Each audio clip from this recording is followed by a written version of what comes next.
साଙ୍ଗमाने नमस्कार और जय जगन्नाथ। तो साଙ୍ଗमाने आज ब्लॉग को आपण समस्त को वेलकम। तो साଙ୍ଗमाने आज ब्लॉग होची हम अंकिर आज जन्मदिन और राति पाइले जागर जागर दिन थिला अंकिर जन्मदिन और जन्मदिन रे अंकी के आपण टिके आशीर्वाद करंतु और ढेर सारा शुभेच्छा शुभकामना दिंतु। तो आज ब्लॉग आरंभ करिबा। आज ब्लॉग आरंभ हो साଙ୍ଗमाने आम प्रथम आम जीवु जगन्नाथ मंदिर नाଇଁ कि आम हिंदड़र जगन्नाथ मंदिर जीवु आ दर्शन करके आसीबु। तापर जहाँ हम पिठापणा जहाँ हो कविता बटाबटी कर हौ जा सांग मैंने बर्तमान पहुँचगला आम हिंदड़र जगन्नाथ मंदिर आंकीना दर्शन कर चलुची चलो जा। तो आम हिंदड़र जगन्नाथ मंदिर अंकी हाँ चलो आग प्रभु का दर्शन करदे। मिकी जय जगन्नाथ निरना आज अंकीर जन्मदिन। हाँ हाँ हाँ मुंडिया मुंडिया दीप लगे देवे। आस ये आस दीप लगे दियो ये ठाकुर पाखे रखिदे। हाँ तो दीप लगाईगला अंकीर जाओ मुंडिया मार मिकी अंकी दी जन जाओ मुंडिया मार जाओ मुंडिया मार।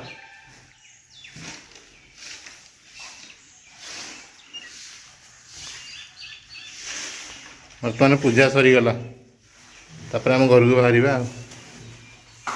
तो सांग मैंने बर्तमान आम जगन्नाथ मंदिर दर्शन करदेलु आ जगन्नाथ मंदिर दर्शन सारापर एपटे देखु।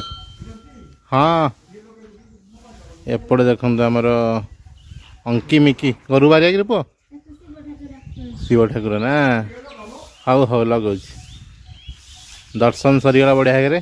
तो बर्तमान घर को बाहर। तो बर्तमान मंदिर दर्शन करके आम घर को आसिलु। तापर मंकी ना समस्त मुंडिया मार जेजीमा को। हाँ जेजीमा को बाबा को हाउ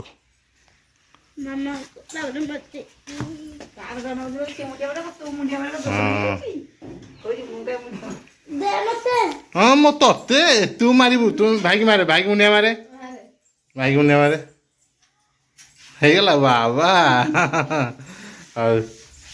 मत हाउ लो जेजीमा को मुंडिया मार ए मिकी मारियो बा ते। हाँ देख के मारुची देख मो झी के संस्कारी बाजी ना बाजी अच्छा हौ कौन खाया कर डालमा बसईच ए निरना कही मंदिर कहला सन्ध्या कौन कर आने जहाँ कर नहीं आस बोल हौ। आमर जन्मदिन रे षठी पूजा चलती।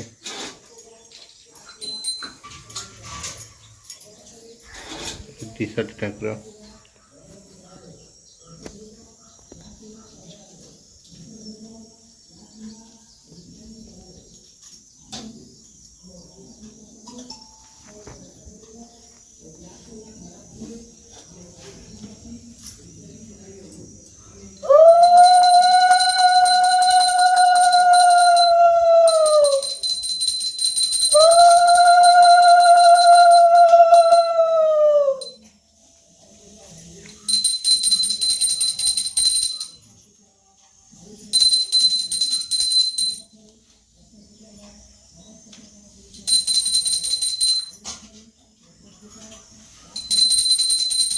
तो बर्तमान आमर खाइबा जाइए पिठा आउ डालमा एपटे अंकी मिकी बस पड़े खाइबा आरंभ करदे।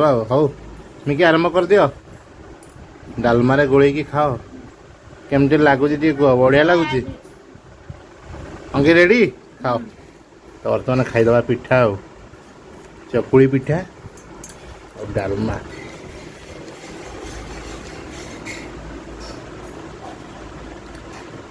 बढ़िया अच्छी पिठा को डालमा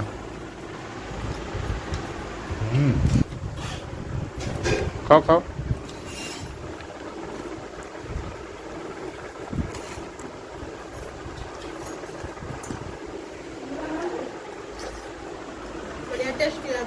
टेस्टी लगुन ना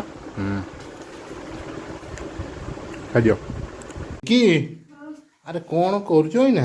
ବରା ତରକାରୀ ଖାଉଛି। ଏ ଭଗବାନ, ବରା ଜନ୍ମଦିନରେ?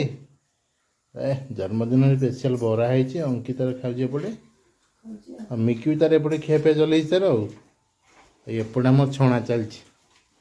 ତ ସାଙ୍ଗମାନେ ଦେଖିବା ଚାଲନ୍ତୁ ବର୍ତ୍ତମାନ କ'ଣ କ'ଣ ସବୁ କବିତା କରୁଛି ଦେଖନ୍ତୁ। ଗୋଟେ ପୁରା ବରା ରେଡ଼ି ହେଇଯାଇଛି, ଏପଟେ ବରା ପଡ଼ିଛି, ବରା ତାକୁ ଛଣା ଚାଲିଛି। ଆଉ ଦେଖି ବରା ଗୋଟେ ଖାଇକି ଟେଷ୍ଟ କରି ଦେଖିବା କେମିତି କ'ଣ ଲାଗୁଛି। ଦେଖି ତମ ବରା କେମିତି ଲାଗୁଛି। ଏଇଟା ହେଉଛି ବରା ରେଡ଼ି ହେଇଯାଇଛି। ବରା ଖାଇକି ଦେଖିବା ବର୍ତ୍ତମାନ। ବଢ଼ିଆ ଲାଗୁଛି।